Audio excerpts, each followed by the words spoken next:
Jar Oil. The company have filling stations across the country, and our rates are relatively cheaper than anyone else across the country. Jar Oil is the biggest producer and distributor of cement in the country with the most competitive prices in the market.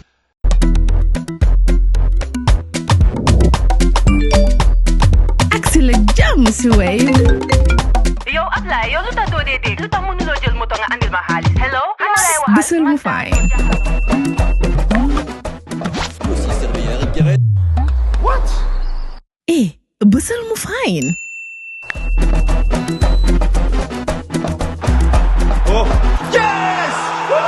Wave Axina Gambia. Deposit and withdraw money, pay bills and buy mobile credit without fees. Transfer money wherever in the country for only 1% fee. At Wave. Bisul mu fine? Wave. Your money is yours. While the statement issued by the leader of the United Democratic Party, Darboe, offering himself to be the presidential candidate for 2026, has no doubt helped lower the tensions within the party, it would, however, take much more than a mere statement to douse the flames created by the ensuing debate on the matter. There needs to be some serious behind-the-scenes discussions between the supporters of the different camps in order to avoid a recurrence of such a polarizing debacle. Of course, as we get nearer to the elections, more such scenarios are likely to emerge in the different political parties, with some of them having the potential to leave lasting negative effects on those concerned. For example, we have just seen what has happened to the ruling National People's Party, where the leadership of a breakaway faction composed of some prominent members of the party have just been expelled. While it may not much affect the NPP's chances at the polls, it is sure to alter the political dynamics within the party. While the succession debate within the UDP had been simmering for quite a while now, its recent resurgence with some ethnic undertones seems to have been much more threatening to the party's very fabric.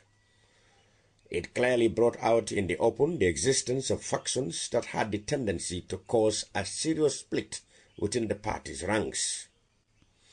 Apparently, the rekindled debate stemmed from an opinion piece by a US-based Gambian commentator, Nana Maketa, suggesting a practical way to handle the succession issue to the party's advantage, which attracted a swift reaction from some members of the party.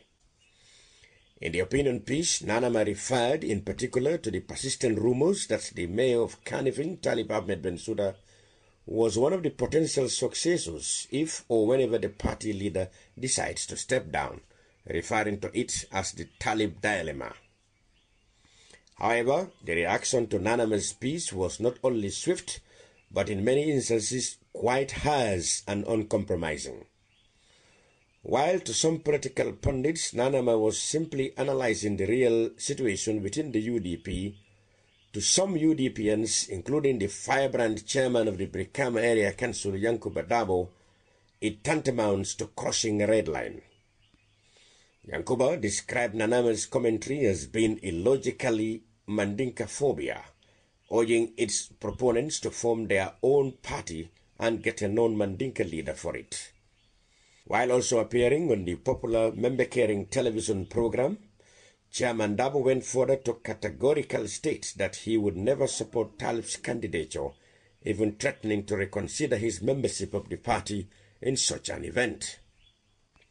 In a similar reaction to the apparent succession warfare within the UDP, the mayor of Banjul, Rohi Malik Low, also threw a spanner in the works by confirming the existence of camps within the party and reiterating that she belongs to the Ousainou Darboe camp. While there is no doubt that lawyer Darboe's intervention may have been done at the prompting of the party leadership to try and nip the apparent fallout in the bud, certainly some seeds of discord have already been shown between some of the members, and if it is not properly handled, it may resurface. While there is no evidence that the situation in the UDP was being fanned by some NPP agents in order to distract the party from the bigger picture, there is absolutely no doubt that they, the NPP, were enjoying every bit of the drama and they would want to see it continue. Therefore, it has now become quite clear that just like President Adama Barrow's insistence of going for a third term in order to save his party from a sudden death, Darboe also does not seem to have much choice but to remain in charge of the party if it is to survive the tsunami that recently hit it. Jar Oil, the company, have filling stations across the country, and our rates are relatively cheaper than anyone else across the country. Jar Oil is the biggest producer and distributor of cement in the country with the most competitive prices in the market.